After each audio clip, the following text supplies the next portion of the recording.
ഇതിപ്പോൾ ഈ അന്വേഷണം ഈ ഗോപാലകൃഷ്ണന്റെ ഫോണുമായി ബന്ധപ്പെട്ട് മാത്രമായി ചുരുങ്ങുകയായിരുന്നില്ലേ? യഥാർത്ഥത്തിൽ ഈ വാട്സപ്പ് ഗ്രൂപ്പിൽ ആരുടെയൊക്കെ പേര് ചേർക്കപ്പെട്ടു എന്നതിലേക്ക് പോലീസ് നീങ്ങിയിട്ടേയില്ല. അത് ഫോർമാറ്റ് ചെയ്ത ഫോൺ നൽകി, അതിന് തെളിവില്ല.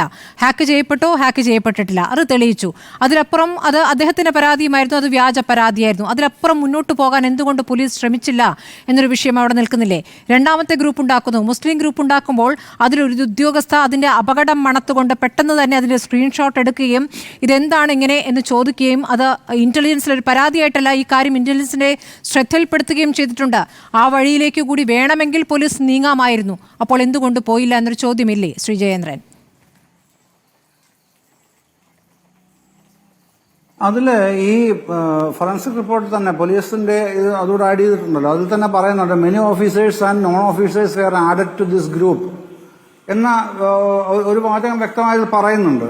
പിന്നെ ഈ ഇദ്ദേഹം ഗോപാലകൃഷ്ണൻ കാണിച്ച പ്രധാനപ്പെട്ട പണി എന്താണെന്നുള്ളത് അതിൻ്റെ അകത്ത് വ്യക്തമായി ഫോറൻസിക് റിപ്പോർട്ടിൽ പറയുന്നുണ്ടല്ലോ. ഈ 3, 5, 6 നവംബർ മാസം ഫാക്ടറി റീസെറ്റ് ചെയ്തു. എങ്ങനെ പോലീസിന് പരാതി കൊടുത്തിട്ടാണ് ഈ ഫാക്ടറി റീസെറ്റ് ചെയ്യുക എന്നുള്ള കുറ്റം, അത് ക്രിമിനൽ കുറ്റം തന്നെയാണ്. അത് എസ്റ്റാബ്ലിഷ് ചെയ്യാൻ പോലീസിന് പ്രയാസമൊന്നുമില്ല. അതിന്റെ സൂചനകൾ മാത്രമേ അവരോട് പറഞ്ഞിട്ടുള്ളൂ. കാരണം അത് തുടരന്വേഷണത്തിൽ ഇരിക്കുന്ന കാര്യമാണ്. ചാർജ് ഷീറ്റ് കൊടുക്കും, ചാർജ് ഷീറ്റ് കൊടുക്കുമ്പോൾ പറയാവുന്ന കാര്യങ്ങൾ പറയും. പിന്നെ കൂടുതൽ ആഡ് ചെയ്യണമെന്നുണ്ടെങ്കിൽ ഞങ്ങളുടെ തുടരന്വേഷണത്തിൽ ഇത്ര കാര്യങ്ങൾ കിട്ടിയിട്ടുണ്ട്, അതുകൂടെ ആഡ് ചെയ്യണമെന്നുണ്ടെങ്കിൽ വീണ്ടും കൊടുക്കാൻ കഴിയും. അതിനുള്ള സാധ്യതകളൊക്കെ തുറന്നു തന്നെ ഇട്ടിരിക്കുന്നത്. സ്മൃതിയുടെ പ്രശ്നം എന്ന് പറഞ്ഞാൽ, പ്രധാനപ്പെട്ട പ്രശ്നം എന്ന് പറഞ്ഞാൽ, ഇപ്പോൾ കാരശ്ശേരി മാഷ് സൂചിപ്പിച്ചല്ലോ, ഗവൺമെന്റിന്, സ്റ്റേറ്റ് ഗവൺമെന്റിന് BJPയോടുള്ള ഫേവറിറ്റിസം കാരണമാണ് ഈ പ്രശ്നം ഉണ്ടാവുന്നതെന്ന്. അതൊക്കെ എത്രത്തോളം പിന്നെ ഈ അദ്ദേഹത്തെ പോലുള്ള ഒരു വ്യക്തിയിൽ നിന്ന് നമ്മൾ പ്രതീക്ഷിക്കാത്ത ഡയലോഗുകളാണെന്ന് ഞാൻ ആലോചിക്കായിരുന്നു ഇവിടെ ഇരുന്ന്. ഇത്തരം കാര്യങ്ങളൊക്കെ എന്ത് ഫേവറിറ്റിസമാണ് BJPക്കുള്ളത്? ഇത് തെളിയിക്കുക എന്നുള്ളത് ചെറിയ ചില്ലറ പണിയൊന്നും അല്ല ഇതിനകത്ത് എടുക്കേണ്ടതെന്നുള്ളത് എല്ലാവർക്കും അറിയാം. റിട്രീവ് ചെയ്യാനൊക്കെ കഴിയും, അതൊന്നും പ്രശ്നമൊന്നും ഉള്ളതല്ല. ഇങ്ങനെ ഫാക്ടറി റീസെറ്റ് ചെയ്താലും ശരി, മറ്റുള്ള ഈ പറഞ്ഞ ഒരുപാട് ആളുകളുണ്ടല്ലോ, officers and non officers were added to this group എന്ന് പറയുമ്പോൾ ആ ഗ്രൂപ്പ് എന്താണെന്നുള്ള പോലീസിന്റെ കയ്യിലുണ്ട്.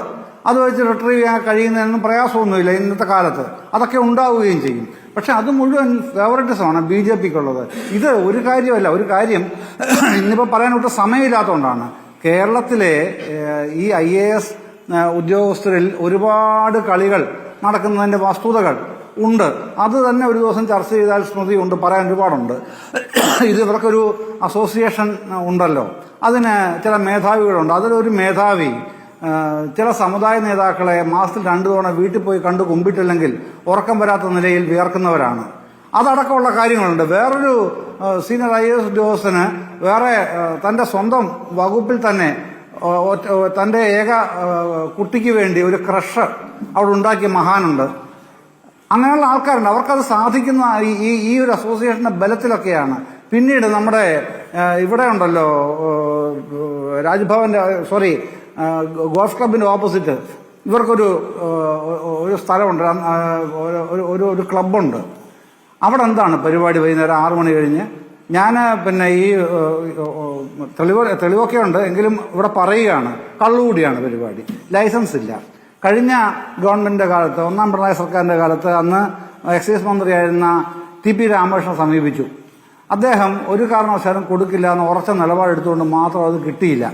അല്ലെങ്കിൽ അത് കിട്ടിയേനെ ഇപ്പോഴത്തെ LDF കൺവീനർ. ഇതടക്കമുള്ള ഒരുപാട് കാര്യങ്ങൾ വേറെയുണ്ട്.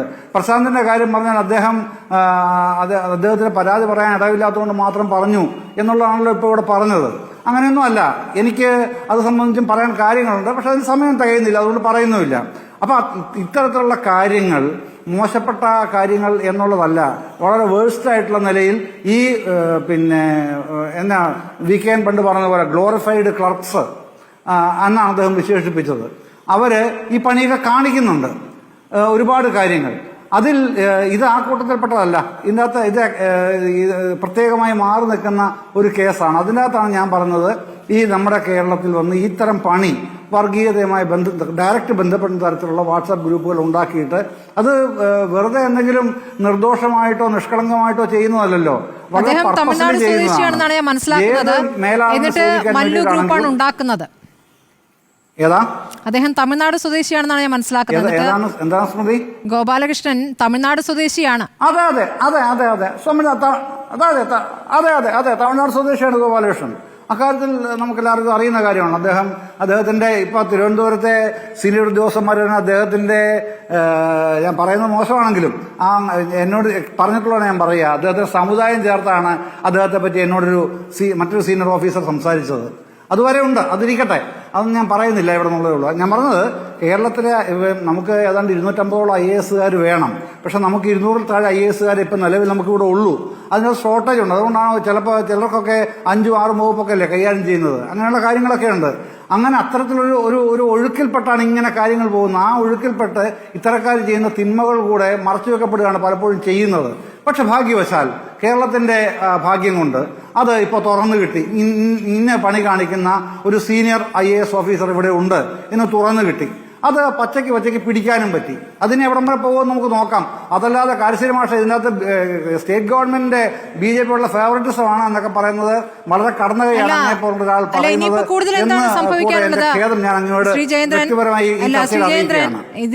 എന്താണ് സംഭവിക്കാനുള്ളത്? ഈ ചാർജ് മെമ്മോയ്ക്ക് മറുപടി നൽകണം. ചാർജ് മെമ്മോ എന്ന് പറയുന്നത് ഈ IAS ഉദ്യോഗസ്ഥർക്കിടയിൽ ഭിന്നതയുണ്ടാക്കാൻ ശ്രമിച്ചു എന്നൊരു കുറ്റം മാത്രമേ ഉള്ളൂ. ഞാൻ അങ്ങനെ ശ്രമിച്ചില്ല, അറിയാതെ പറ്റിപ്പോയി എന്നൊരു ക്ഷമാപണം നടത്തി കഴിഞ്ഞാൽ അത് അവിടെ അവസാനിക്കുകയാണ്. അല്ലാന്ന് തന്നെയാണ് ഞാൻ പറയുന്നത്. പല കാര്യങ്ങളും നമുക്കിപ്പോൾ ചർച്ച ചെയ്യാൻ പറ്റാത്ത ചില കാര്യങ്ങളുണ്ട്. വളരെ സുപ്രധാനമായ ചില കാര്യങ്ങളുണ്ട് സ്മൃതി. ഞാൻ അങ്ങനെ ഉണ്ടാക്കാൻ ശ്രമിച്ചു എന്നുള്ളതല്ല. ഞാൻ അങ്ങനെ ഇന്ന മെസ്സേജ് ഞാൻ പാസ് ചെയ്ത് അങ്ങനെ ഉദ്ദേശിച്ചിട്ടില്ല എന്ന് അദ്ദേഹം വിശദീകരിച്ചിട്ടുണ്ട്. അത് പുറത്തു വന്നിട്ടില്ല, അത് വരാനിരിക്കുന്നതേ ഉള്ളൂ. അങ്ങനെ കുറെ കാര്യങ്ങളുണ്ട്. അപ്പൊ അങ്ങനെ എളുപ്പം ഊരിപ്പോരാൻ കഴിയുന്ന കെണിയിലല്ല ശ്രീ ഗോപാലകൃഷ്ണൻ IAS വീണ് കിടക്കുന്നത് എന്ന് മാത്രമേ ഞാൻ ഇപ്പൊ പറയുന്നുള്ളൂ. അത്ര പെട്ടെന്ന് ഊരിപ്പോവുകയുമില്ല. വെറുതെ സസ്പെൻഷൻ കൊണ്ട് എന്താണ് അദ്ദേഹത്തിന്റെ മറുപടി?